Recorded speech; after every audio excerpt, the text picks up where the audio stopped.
customer service, done right, can be your company's single biggest competitive advantage. Welcome to the Customer Service Revolution. Join customer service authority and best-selling author John DiJulius as he interviews leaders who are revolutionizing their industries.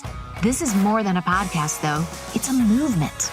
The Customer Service Revolution is a radical overthrow of conventional business mentality designed to transform what customers and employees experience. If you're a revolutionary customer service leader who's ready to stop competing on price and obsessed with building a brand that people cannot live without, this podcast is for you. Welcome to the Customer Service Revolution podcast with John DiJulius. This week, John's talking with Judson Laipply, who's been featured on the Today Show, Ellen, Oprah, Good Morning America, and more. He's the world's first YouTube celebrity, and his finale, The Evolution of Dance, has over 1 billion impressions. It was the first video to ever hit 1 million views. He's been speaking and performing for over 20 years and has been all over the globe. In this episode, you'll learn how Judson became the first YouTube celebrity receiving over 300 million views, how there's no such thing as status quo, how Judson teaches audiences all over the world to understand the difference between change and evolution while teaching them to embrace struggle, engage choice, and ultimately evolve. Also, we'll be talking about what Judson will be presenting at the 2022 Customer Service Revolution Conference. Now here's your host, John DiJulius. Hello, revolutionaries, and welcome to another episode of the Customer Service Revolution podcast. I am John DiJulius, Chief Revolution Officer of the DiJulius Group, and today I have the pleasure of having the evolution guru himself, friend of the DiJulius Group, friend of mine, Judson Laipply. Welcome, Judson. Hey, thank you very much, John. It's so great to have you. On the hottest day of the year in Cleveland thus far, I think. I know. And I'm going to the Guardians game tonight, which is very hard to say. And I was looking and it's like a 72 right now, and it's going up to 86 tonight. I've never seen that. Yeah, it's really weird, but it should be a beautiful night for baseball. Yeah. At the corner of Carnegie and Ontario. Which means it'll probably be snowing tomorrow or Sunday. Love Northeast Ohio. So Judson, please, let's first talk. So Judson is I call him the evolution guru. He was one of the first, can we call it social media influencers? I know you were, you went viral and all that, which is now something that people get paid big money to. Did you miss that boat? Were you too soon? I did. So like most things in life, there's always a matter of timing. Right. From a marketing perspective, I was fortunate. I was the first viral video on YouTube. During that time frame, they didn't have a partner program. They didn't have monetization. Twitter didn't exist. Instagram didn't exist. So if you had something blow up, there wasn't a follow-up where everybody could start following you. If you're lucky now and you're a content creator of any sort and you have a big viral event, that really gives you a huge boost in numbers. And now, you're talking a whole different ball game with monetization and sponsorships and all that. Yeah. All those types of things that come from having a large following. Having said that, there is no way you'll ever hear me complain about what happened to me, because part of the other benefit is in 2006, when my video went viral, there wasn't anything else. So the life of a viral video or a viral anything is measured today in days. Like something goes viral on a Monday, there's something else by Wednesday. Right. You had a shelf life. I mean, people still talk about it today. Yes. I can't complain about a 16-year, 15-minute fame opportunity because, oh no, I didn't get a whole bunch of Instagram followers afterwards. So let's tell our audience who isn't familiar with Judson and your video, which we will post the viral video in the show notes amongst other things to follow and find Judson. So Judson, tell our audience what the video is about. And I'm curious, did you go into it with the intention of, like everyone does today, this thing's going to catch wildfire, or that wasn't a thing back then? Yeah, well, it definitely wasn't a thing. So my personal evolution, grew up in a small town in Ohio, little north central-ish Ohio. It's an area called Bucyrus. My parents were big fans of Zig Ziglar and Mamie McCullen and Og Mandino and a lot of the early pioneers of motivational speaking and sales training. And my parents they went to those events. They brought home the audio tape. What did they do for a living? My dad was a teacher and my mom she owned a shop, so an entrepreneur. So my mom owned a t-shirt, sporting goods, and silk screening shop that we all worked at. I mean, from a service standpoint, I learned about customer service as a 12-year-old, right? Working in front of the store during our bratwurst festival in the summers. Was it like a Daffy Dan's? So we had silk screening. Daffy Dan's out there? Was that you never heard of Daffy Dan's? Maybe it was just up here. There was a bunch of Daffy Dan t-shirt places. That was like, I thought it was like, it was probably exactly like that. Yeah, so we sold a lot of Cleveland sports merchandise, Ohio State merchandise. But then my mom was an artist too, as well. So my mom had a good design idea. So it was kind of cool growing up. I didn't realize it at the time, but my mom was big into Macintosh computers in the early 80s because of Photoshop. So she would create a design every year for the local sports team. So, my mom was really a genius. I don't know if it was her idea or she saw somebody else. She would go to the sports teams, get everybody's signature. So the whole varsity basketball team, everyone would sign a piece of paper. She would scan it into the computer. High school. So the 7 local high schools within our service area. And then she would create a transfer that they could put on a t-shirt so that you could come buy a shirt with your kid's signature and the whole team on there that you could then wear to the games.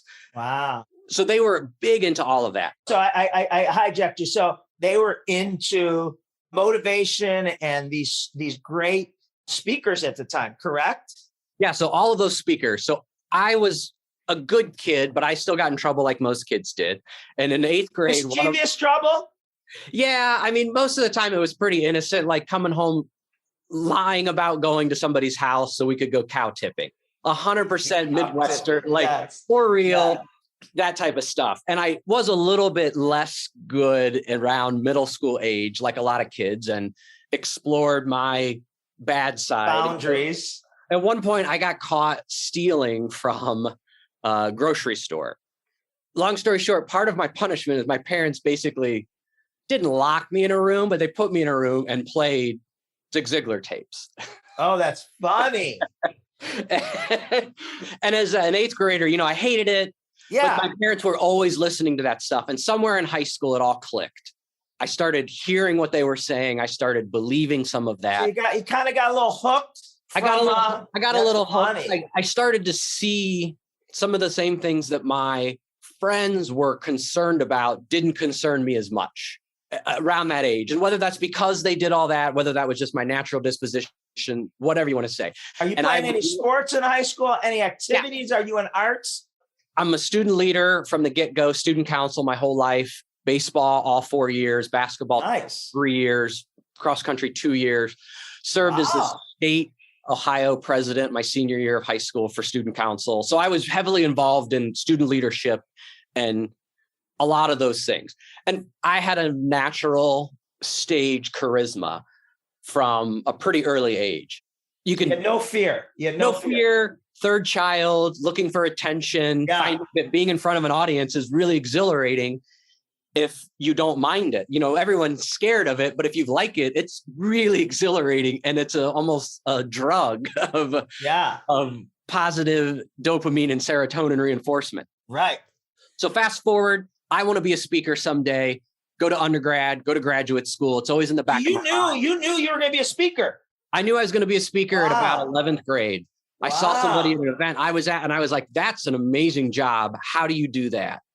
And there was you're talking mid 90s. So there's no internet. You can't go look and there were no infomercials in the middle of the night of how to become a professional speaker. It was all just kind of piecemeal together. So I continued to do that whenever the opportunity arose.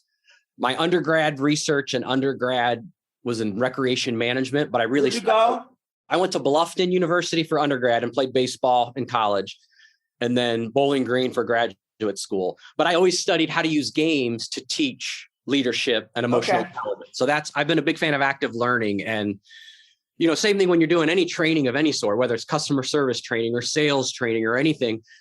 The reason that role playing works better than a video saying, hey, if a customer says this, you should say this. The way the brain retains information of doing versus just hearing. So then you fast forward to me starting my speaking career and getting did you know what your topic was going to be? I didn't at the initial onset. It was always around leadership. And I mean, my very first program I ever created myself was called The Power of Play, Why Games and Activities Are Good for Leadership Training. Okay. So I did that in undergrad. I did it during grad school, and it was all activity based. And when you're a recreation major, most people, when they hear recreation, they immediately think like being a park ranger. But there's aquatic recreation, there's therapeutic recreation, there's physical therapy recreation, there's camp. You just picked it because it was an easy major. I picked it because I was good at it. And there was a lot of women in the courses. There were a few women, and it was one of those things where most people, if you say, hey, here's a group of 100 people, go teach them something and fill 2 hours, they would just be like, no way, that's impossible. And me, I'd be like, okay, can I have 3 hours? Right. Let's go. All of those old, in the 70s, there were these things called games people play and new games people play, like all the early interventions in HR of team building and going on a corporate retreat to do a wall and get everybody open over the wall, all those things like that. I love that stuff. So when I first started speaking, I actually started working for a gentleman doing dating and relationship programs for college students.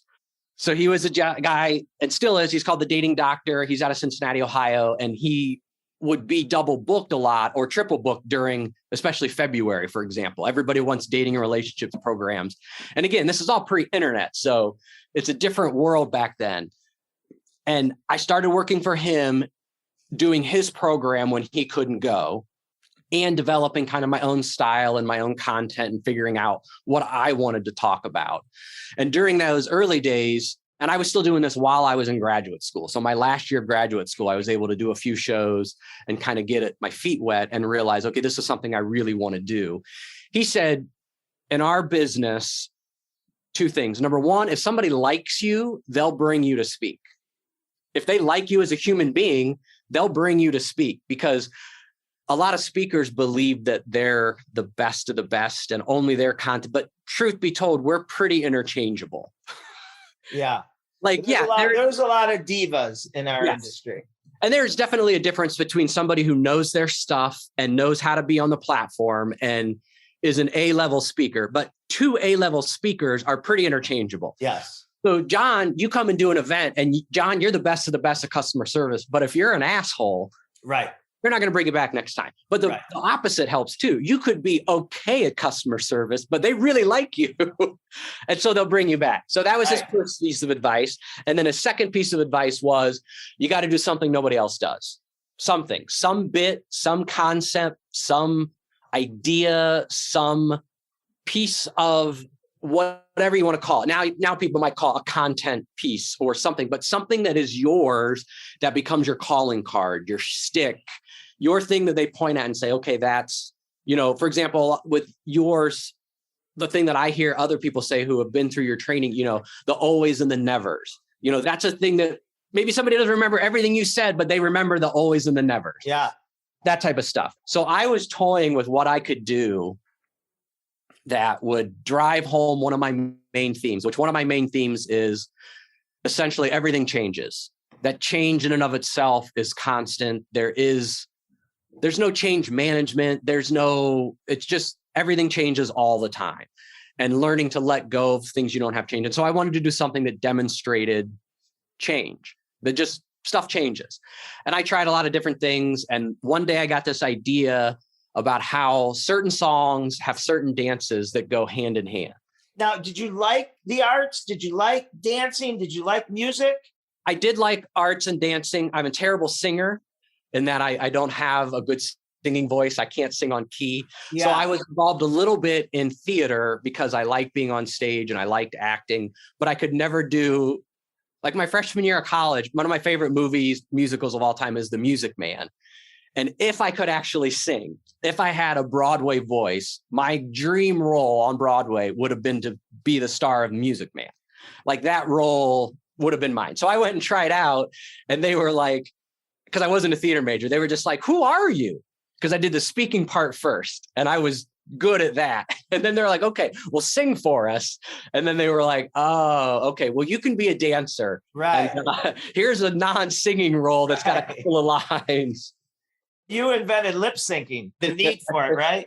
Yeah. So coming up with this idea of this thing called the evolution of dance was just an actual dance routine that I could put at the end of my shows that was high energy, super fun, hilarious. Signature piece. A signature piece.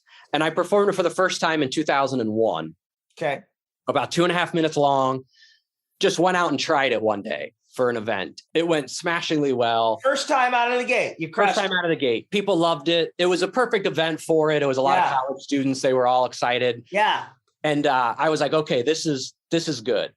And so booked a whole bunch of shows from that, kept adding to the mix, kept working on it and practicing it and performing it over and over. And then 6 years later is when I took a video of it, put it up onto YouTube so I could get an embedding code to put it in my MySpace profile, which is essentially what was going on in 2006. YouTube wasn't even a everyday term. It wasn't something that was, the average age of the YouTube user in 2006 was 12. Oh my God. It was mostly young kids who were using YouTube at the time. Well, that's like a lot of things. I mean, us old people chased the kids off of Facebook and took that over. Yep.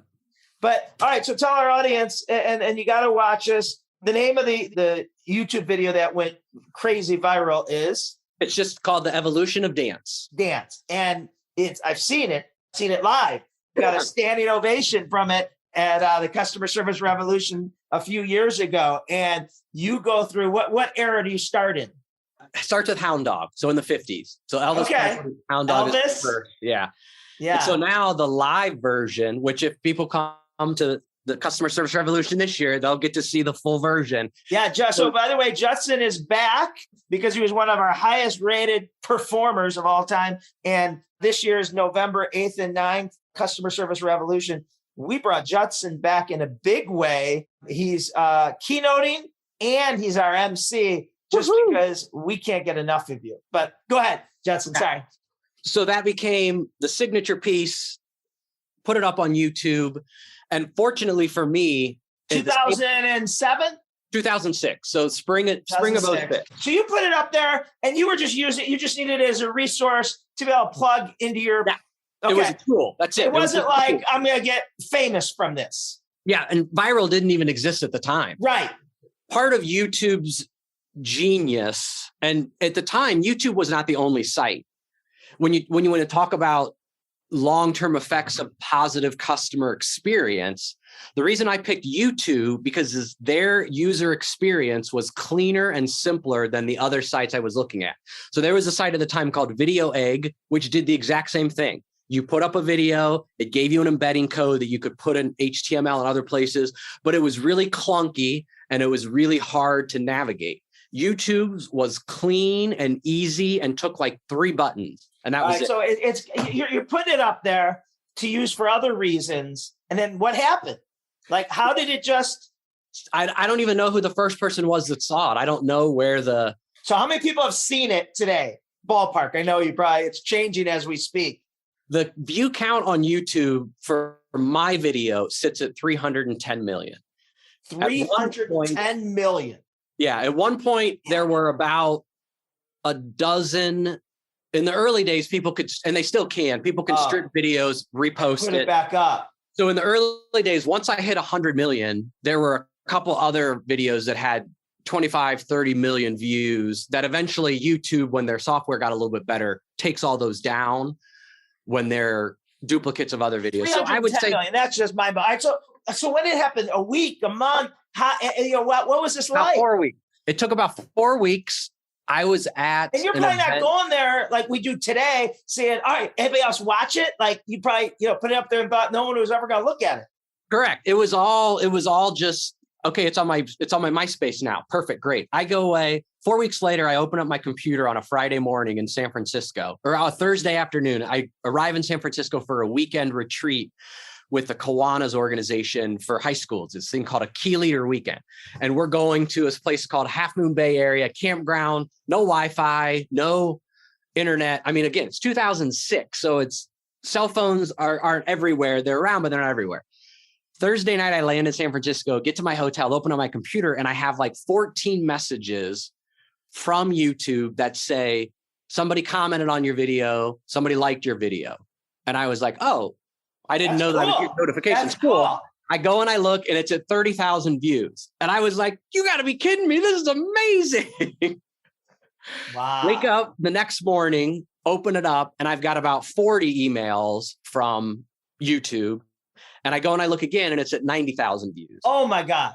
So at this point, and is it just living on YouTube, or are people posting it? Where else can you go at this point? In 2006, people are emailing it to each other. That's what we did in the early days of YouTube with the links, is you would email a link to somebody. Yeah. Before Facebook, before social media really became a centralized destination place, if you wanted to share a video with someone, you sent them a link to YouTube in an email. And people had email chain. Everyone had that aunt and uncle that emailed once a week with nothing but links to different videos. Right. And you have to scroll and scroll and scroll and scroll. Or somebody in a big company, the internal person in HR that was literally like every week they sent out, oh, okay, here's something fun for the week, everybody. Here's a video link. And that was where the early days of the virality came from, were people emailing the link to each other. So I go away for that weekend. By the time I get out on Sunday, I have phone calls from friends somebody had emailed them and like, hey, do you, like my brother was like, I don't know if you know this, I don't know if you're okay with this, but I just got a link to your dance. Like somebody sent me a video link and was like, you got to see this. Right. And it's your dance. And so it had hit 500,000 at that point. Wow. And that's when it just became. And so what was did the news pick it up? Like, what was your crescendo besides the number? I mean, 310 million. That's amazing. So the big crescendo, or the big kind of aha moment, happened about a week later. So I had been on the West Coast and I had several more shows out there. I was driving across the western part of Washington, the state, from the west to the east, essentially. And I go in and I do an event at a community college, come out, and there's a message on my phone from a number out of San Francisco. And it was a gentleman, and I don't remember the person's name. I wish I would have kept it. It's like, hey, Judson, my name is, I don't know their name. I work for YouTube. And first off, I love your video, man. It's so awesome. It's so amazing. Everyone in the office loves it. It's so cool. But hey, just wanted to reach out. So we got a call from the Today Show, and they asked if we could give them your information. And we don't want to give anybody's information out without asking them first. And again, this is YouTube's like 7 people in an office. It's not even a big company yet. It's still growing and startup. So I call them back immediately and I'm like, yeah, great. That's awesome. And the Today Show, I get on a call with the producer. They were so busy because it was Katie Couric's last season. And it ended up working out best for the long run. They were like, we can't have you on for probably about 4 weeks. She retires this is like the beginning of May. She retires on June 1st. So let's look to June to have you on. And I was like, cool, perfect, great. And by the time I went on in June, it had gotten to, I think, 60 million views. So it wasn't slowing down. No. And at that time, the most watched video on YouTube before mine was the Smosh Brothers, which are great guys. And they have had a long career on the content side, but they did a Pokemon theme song, like reenactment in the room, and it had 11 million views.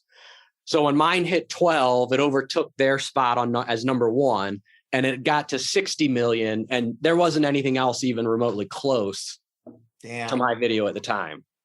That's crazy. I'm thinking of the drawback. Your first game, it's like hitting for the cycle, right? Like now everyone expects, like, you got to be so disappointed. Or after that, the next thing you post, you're going to like, I got 4 likes. Right. Like I got 15 views, like that. How do you like go from such a great thing? That's hilarious. But I love what you've done with it. I mean, you've been on the Today Show, Ellen, Oprah, Good Morning America, so many more. And the evolution of dance says a billion impressions. The first video ever to hit 100 million views. And you've been speaking all over the world for over 20 years. Are you ready to meet John, the DiJulius Group team, and your favorite podcast guests in person? Register now for the Customer Service Revolution Conference. Visit customerservicerevolution.com for tickets and details. I love how you've taken the evolution into all areas of our lives, business, so many things. And God, I got to believe, and you're the evolution expert on this, but I got to believe the last 2 years is just, I mean, and I don't see it changing. I mean, it's evolution or die. Like, I mean, like what we're doing in 3 months, it used to take, I don't know, 3-5 years to evolve that much. And now it's like, I'm afraid to even talk about what I'm going to talk about in the fall, because I think things are going to change so fast. Like, in my world, in our world, I think we're already in a recession, right? Yeah. So I'm about to start to, but then I don't know what, October is going to look like. And if I going to look like an idiot talking about a recession and we're back to an economic boom, or we're in, it's like things are so crazy personally, professionally. So help us get our head around this, and where an expert like you helps, because I don't know what the percentage is, but there's a lot of people who don't like change, and it freaks them out. And so, well, and I think it's never, and this is one of the hardest things. I'm a big reader. I'm a big fan of philosophy and thinking, and perception is always key, in my opinion. The way you look at the world around you really in turn creates a lot of what you experience. And, you start getting into all these metaphysical concepts and the round and round, and what you experience and which comes first, things that happen to you or how you experience, all that. People, it isn't that they don't like change. People usually don't like pain, or they don't like discomfort, or they don't like having to learn something new. Because again, I go back to my original concept is change just is. There's nothing in this world that doesn't change. There is no, there's always economical aspects to everything, and things go up, things go down, things go back, things go bad. There's always physical changes to a human body. You're constantly changing. I work out a lot. Status quo is not a real thing. Is that what you're saying? There's no such thing as a status quo. There's no such thing as normal. There's no such thing as, it's like Schroeder's cat, the philosophical concept of Schroeder's cat, if people are aware of it. It's about how observation is necessary for existence, meaning if there's a cat inside a box, but you don't actually know that it's in there, does it exist? And it's much more different than that. But we often, is it like the tree falling in the forest? Yeah, but we oftentimes think in our terms of our minds, like, oh my gosh, everything's changing. It's so crazy, and I don't know what to do, and how are we going to deal with this? And you go, well, that's no different than it was last week. And so my philosophy, and even just the way I always look at things, is every moment, every day, every time you take a breath, you got to ask yourself, okay, what now? What can we focus on now? What can we actually do now? What choices can we make? What decisions can we make? What strategy can incorporate? Now, it used to be that you could do that maybe once a year. Right. Have a yearly corporate meeting or a yearly strategy meeting. Now you got to almost do that on a daily basis. But if you train yourself and you keep doing that, then it almost becomes second nature, that you're constantly asking. And I think a large part is there are so many things that are affecting what's going on in the world right now. Like you said, we're already in a recession. We've got economical things happening. We've got wars going on in other parts of the world that are affecting us. We've got a labor shortage that we've never experienced before. Yes. We've got a changing philosophical outlook on just the idea of work itself, from a whole generation who is now saying, I don't want to sit in a job for the next 25, 30 years. We've got opportunities for people to almost work on demand, meaning the gig economy between Uber and Instacart and all these things. And so that's what's so difficult, is we've got all of these things happening at once. And it's not just one thing or the other. So again, you have to keep asking yourself, okay, what do we need to do now? I just was reading about Walmart. They're concerned that down the road, they're not going to have enough managers. So they just created a whole new program where they're taking college graduates. They're going to train them for 2 to 3 years. And then they're going to start getting them into the management role at $200,000 a year. So they're telling these college kids, hey, listen, come give us a couple of years. We'll train you. We'll get you set up. And then you'll be making $200,000 a year. But I think one of the things they're missing is then you have to be a big box store manager. And that's not appealing to a younger generation. Right. And so, Judson, you help companies evolve. And then, well, how about the individual? Because you're going back to, like, obviously the company can't evolve if, this came up a couple of weeks ago. I stopped into our leadership retreat for my hair salons, and I'm not involved in them at all, but they asked me to show my face and I was in town. So it works. I want to ask you guys, we've been using the same software for 25 years. And I'm hearing that it's out of date. And one of our managers said, yeah, it is, but we don't like change and we don't want a new software. And that really scared me, right? Because it's chisel and slate. And, we're not getting all the bells and whistles, and we all know what technology can do. And it's like, so how do you address that? Because, we are all being thrown in the fire, I think, of change, whether you want to or not, you better. But how do you address it as a leader to employ your kids, yourself, to not resist it and then be blockbuster, right? And get passed by, whether it's personally or professionally? I think sometimes it also comes down to the reason behind the change in the first place. Your software might be outdated, but outdated doesn't necessarily mean inefficient. And I think a lot of people run into this too, because it's very easy to become bored in life if you don't have something going on. Right. In a capitalist society, the idea is always growth. You got to be growing. You got to be increasing revenue. One of the big changes that a lot of people don't realize really affected everything was going from yearly reports on public traded companies to quarterly reports. They never used to sit there every quarter and be like, okay, well, Apple earnings are coming out today. Let's see how they're doing year over year for that, and then seeing stock price effect over that. It would be once a year. Okay. Yeah. So they made a little more money than they did last year. Great. Everything's going good. Awesome. Great. Now it's quarterly. And I personally think that creates just this unnecessary extra amount of stress on this mindset of we got to always be growing, got to always be expanding, we're always going to be changing. Sometimes it's okay just to look at the software and say, are we getting everything we need out of it? Versus, okay, our customers are complaining because the software is glitchy all the time. It's so slow. The customers want more. Then you've got a whole different story.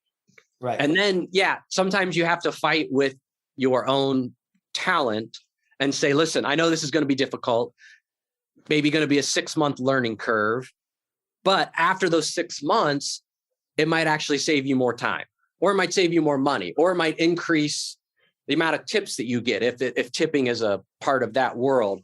And that, I think, is where it becomes really difficult.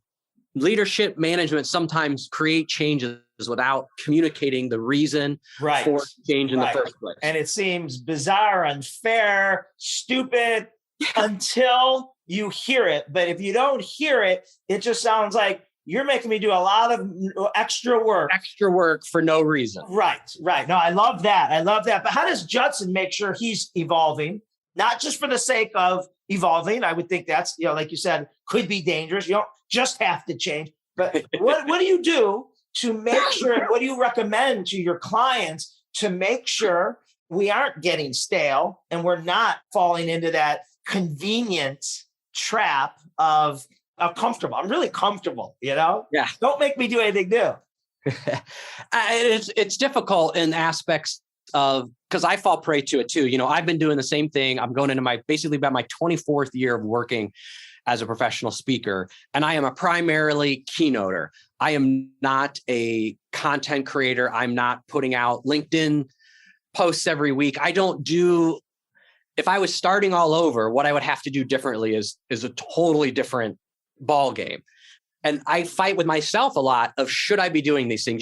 We had talked before we started about, I have ideas for books, but I haven't disciplined myself to write the books because I'm not trying to make more money in my world. I'm happy where I am from a financial standpoint. I speak between 30 to 40 times a year, and I don't speak more than that by choice. Right. And so part of what happens in our world is people are trying to constantly increase their reach or their audience or grow those things. And that's neither good nor bad. It's just different. So my personal evolution is a lot of self-reflection and a lot of reading and a lot of staying trying to get, I'm more of a little bit of about a lot of things. I like to know a little bit about a lot of things and see the whole picture versus I don't ever get hired because I'm an expert on point of sale software that might be implemented. That's not my role, or, Right. That narrow is, I'm more of a, let's take a look at everything and see all the different moving pieces. So I spend time reading Reddit. Sometimes there's a group in Reddit right now called the Anti-Work Group, which I recommend every manager, every leader of every company. It will scare you, but it will also give you some insight into some of the people's thought process of what's going on, because we are in a talent. There are 10 million jobs available right now. Right. And talent retention, I think, will be the number one differentiator for successful businesses in the next 5 to 10 years. If you can retain your talent and keep them happy, you're going to have a leg up over everybody else. Right. And I don't even know if you know this, and you should be the first to know this. Our theme for this year's Customer Service Revolution Conference is the Great Retention. So, yeah, perfect. So what, I want to jump to that book that you're going to be working on. And I believe your working title right now is The Hustler's Guide to Happiness. What does that look like? Why is that the title? And where did that come from? So the reason for me, I think it's a catchy title. I'm also looking at it from a marketing standpoint. Sure. You're going to come up with good titles. I was a big fan of, again, my parents were big fans of Zig Ziglar and a guy named Og Mandino. So Og Mandino was an author. He wrote The Greatest Salesman in the World, a bunch of other books, The Rag Picker. And the books that I liked of his were story-based parables. So I'm a big fan of story-based parables. So The Hustler's Guide to Happiness is going to be a story-based parable where we'll explore this concept of, there's an entire underground around that word hustle. Like you hear people, I'm going to hustle. And it's meant different things to different people. Right. For me, growing up, hustling meant that you ran really hard and fast between every play. Right. Pete Rose was Charlie Hustle because he ran around the base as fast as, he didn't, if he got walked, he sprinted to first base. Sprinted to first. Oh, you're hustling, And you fast forward to now, you watch athletes, and I don't think there's neither good nor bad. Basketball players are really good at this.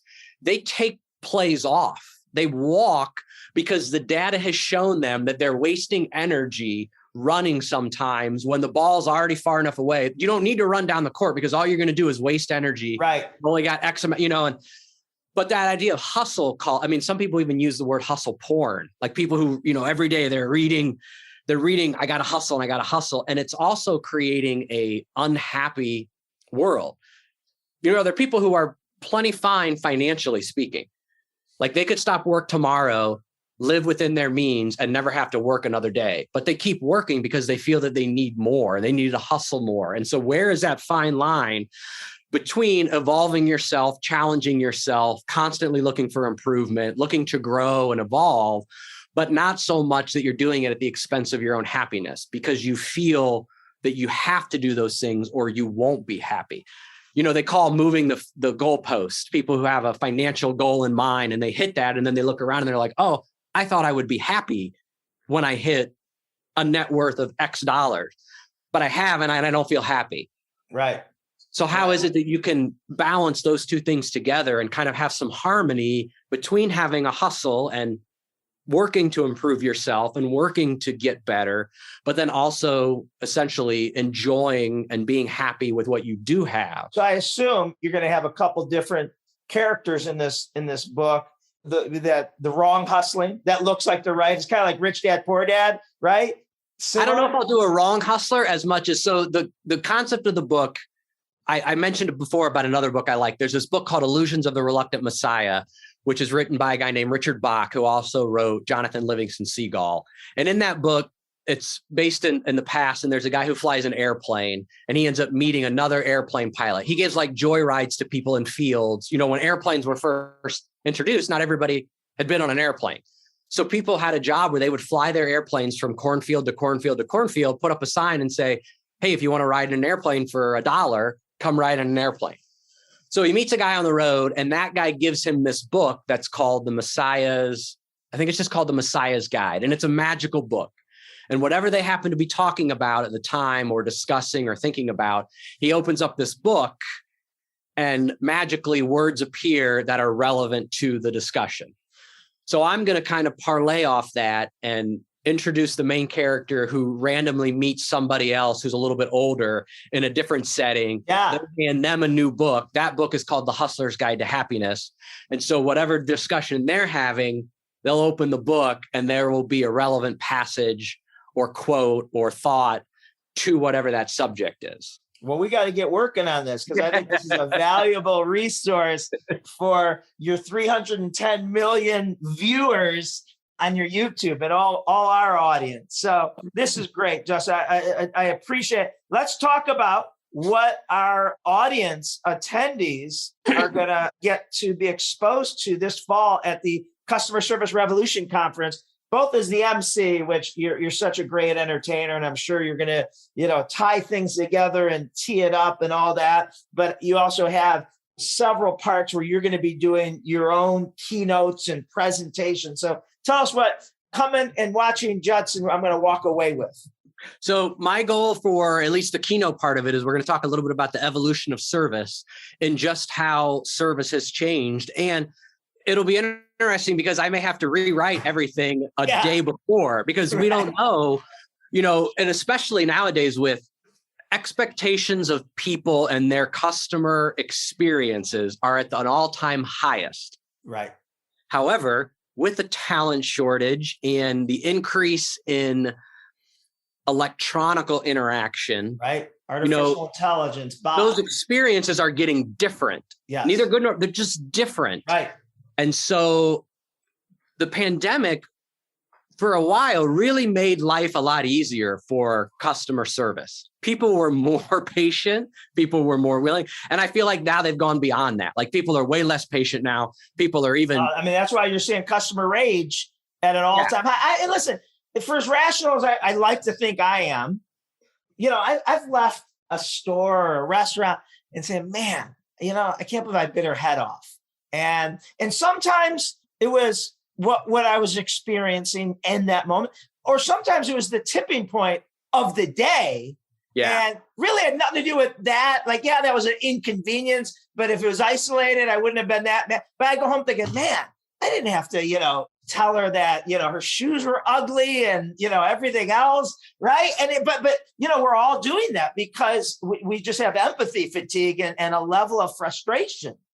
Well, I think we have empathy fatigue and we didn't have addressed the trauma that we experienced because of the pandemic. That was a traumatizing experience, no matter where you were, no matter what happened, everything was traumatic. And if you haven't taken some time to figure out what that meant for you, trauma affects the brain on a neurological level. And depending on what your trauma was, whether it was financial concerns, whether it was health concerns because somebody you knew had COVID and was maybe actually did so we've got all of that added on top of financial worries because of a recession, hearing, oh my gosh, why can't I get everything the way that I used to?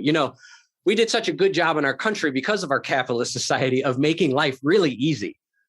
Like life's pretty easy here in America. You need something, go on Amazon, go to Walmart, go to Target. Right. Now that some of those things aren't available because people's expectation, like, wait a minute, I got to wait like a week to get tied because of a shortage of ships or a ship stuck in the canal, And I think that's just, like you said, it's the tipping point and all this has been piled on top. So we all personally have to think about some patience. So my goal and my time frame will be, as always, a combination of comedy and content. And we'll just kind of explore a little bit about how has service and customer experience expectations changed in just the last couple of years? And then what are going to be some of the things that might affect those changes moving forward? And can we expect to see some dancing? Oh, yeah. I mean, having singing though, right? No singing. No singing. Having a dance routine go viral is the best thing that could have happened to me at the time it happened. But it also ends up being the worst thing. I don't get to go anywhere and not dance. Like, they're like, you're going to do the dance, right?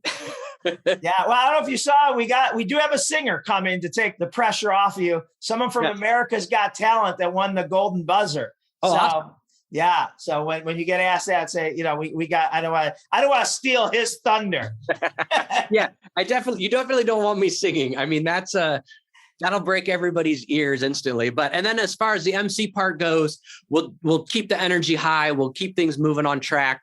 We'll try to tie ideas together and make sure that everybody gets, whenever I'm in front of an audience, period, my goal is always twofold. One, to get them to laugh, and two, to get them to think. If somebody's going to give me their time, which I believe is our most precious resource of all, I want it to be worth something in the long run. And there is a value in just making somebody laugh. But I believe there's a secondary value is helping people think and process information. Because let's face it, if they're going to be there, we want them to get the best and the most they can get out of it. We want them to take as much back with them so that they can incorporate that into their everyday life. And that's why we're having you back, Judson. I mean, as soon as people have seen that you're coming back, comments from, you're always the highest rated and definitely one of the highest rated we've ever had. I'm excited. Your presentation title is The Evolution of Service, and you're going to bring it. And that's why I want you to MC, because, a lot of conferences I go to, when I see the MC come out, I'm like, no, that's my opportunity to beat the crowd to the buffet or the bathroom or whatever. But I think when people see you come out, they're going to sit tight because they don't know what you're going to do next. I don't even know if you know what you're going to do next. Sometime. Well, we got some fun stuff planned for him too. Because of my background in activities too, I've got some fun activities for some interactive things that we're not getting people up on stage and making people do embarrassing things, nothing like that, but things that they can do at their table, fun things that we can then use to tie back into some of the themes that are being presented by our different speakers. Well, we're so lucky to have you back. Thank you for being on this podcast and bringing so much positivity to the world, Judson. It was great having you. Oh, my pleasure. Thank you. I'm just excited to be able to work in my backyard. Yes. Well, thank you, Revolutionaries, for another episode of the Customer Service Revolution podcast, and we will see you next week. We appreciate your reviews. Please be sure to share your comments and let us know what you're enjoying most on the podcast. And to hear more episodes, be sure to subscribe now on iTunes, Spotify, or your favorite podcast app. Thanks for listening and being part of the Customer Service Revolution.